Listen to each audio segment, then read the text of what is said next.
Then we had news that Uncle Juan was coming to stay. Juan was the most famous person in our whole family. I'd only seen him once before at a christening, and I remember how tall and strong he stood. How wherever he was, people seemed to be crowding around him. They called him El Bailarín, the dancer. He was a matador, a real ball dancer, and he lived in Malaga, miles and miles away over the hills. I'd never been there, but I knew it was a big and important town and that my Uncle Juan had danced with the best bulls in Spain, in the bull ring there, and in Ronda too. There was great excitement at his visit. Everyone would be coming and we'd be having a great feast. I told Paco all about Uncle Juan the evening before he came. Paco stood and listened, whisking his tail at the flies. Maybe one day he'll dance with you in the bull ring, Paco, I said. Would you like that? I scratched him where he liked it and patted his neck and left him. Uncle Juan came late the next day. We put up the long table outside, and when we sat down to eat our paella that evening, there must have been about 20 of the family there. I couldn't take my eyes off Uncle Juan. He was even taller than I remembered, and serious too. He never once smiled at me, all through dinner, even when I caught his eye. He had eyes that seemed to look right through me. The talk was all of the corrida in Algar the next day, and how crowded it would be, and how you could be there. You had to get there early to find a place. I was just about to ask Father if I could go too, when he put his hand on my shoulder. And Antonito will be coming too, he announced proudly. It will be his first corrida. He's old enough now. He may be a little, but he's a little man, my little man. And everyone clapped, and I felt very proud that he was proud of me. It was all laughter around the table that evening, and I loved it. Darkness came down upon us. The wind sighed through the high pine trees, and the sweet song of the cicadas filled the air. Cicadas must be crickets, I'm guessing.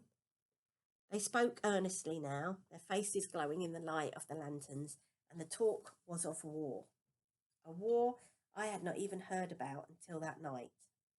Everyone spoke in hushed voices, leaning forward as if out in the night there might be enemy ears listening, enemy eyes watching. All I understood was that some hated general from the north called Franco was sending soldiers from the Spanish Foreign Legion into Andalusia to attack us, and that our soldiers, the Republicans, they called them, were gathering in the hills to fight them. The argument was simple enough, even for a 6-year-old to understand. To fight or not to fight. To resist or not to resist. Father was adamant that if we went about our lives as usual, they'd be bound to leave us alone. Others disagreed. And in raised whispers, they were talking heatedly across one another. Through it all, Uncle Juan sat still, smoking. When he finally spoke, everyone fell silent at once. It is all about freedom, he said quietly.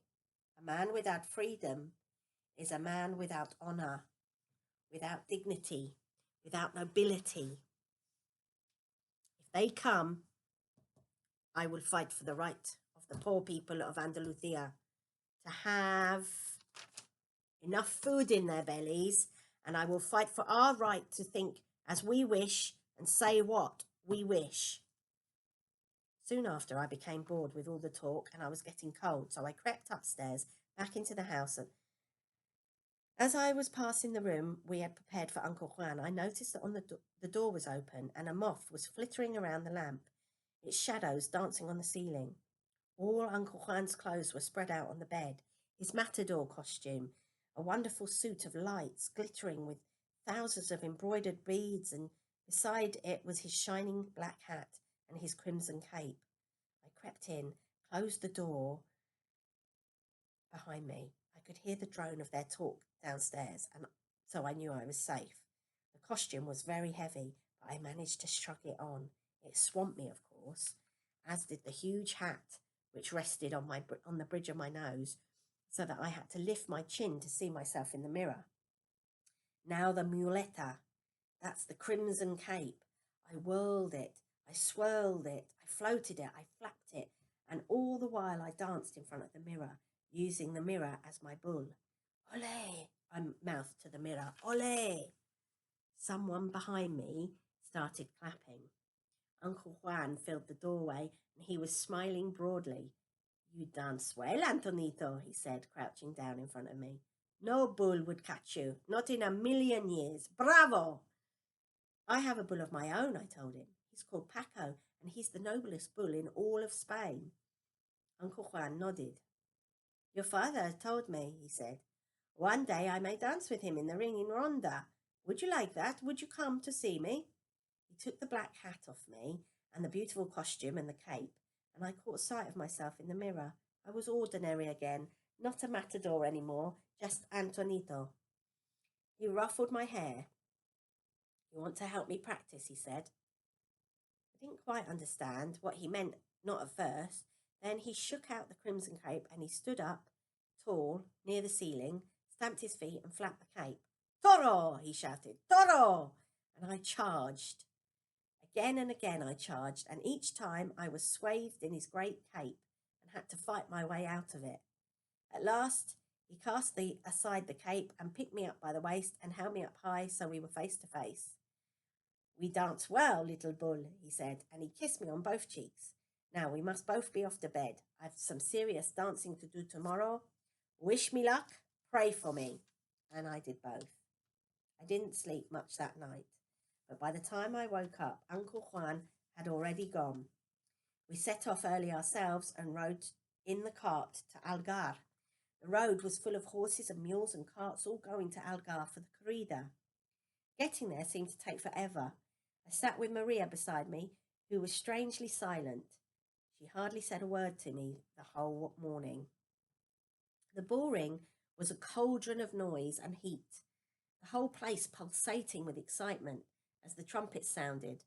Uncle Juan strode out into the ring, magnificent in his embroidered costume. There were other men behind him, banderilleros and picadors. Maria told me, but when I asked what they were for, she didn't seem to want to tell me. Instead, she took my hand and held onto it tight and would not let go. I was suddenly anxious. I looked up at her for reassurance, but she would not look back at me. All around the ring, the crowd was on its feet, applauding wildly. Uncle Juan stopped right in front of us and lifted his hat to us. I felt so proud at that moment, so happy. Another trumpet, and there was the bull trotting purposefully out of the centre of the ring, a glistening giant of a creature, black and beautiful in the sun. Then he saw Uncle Juan, and the dance began.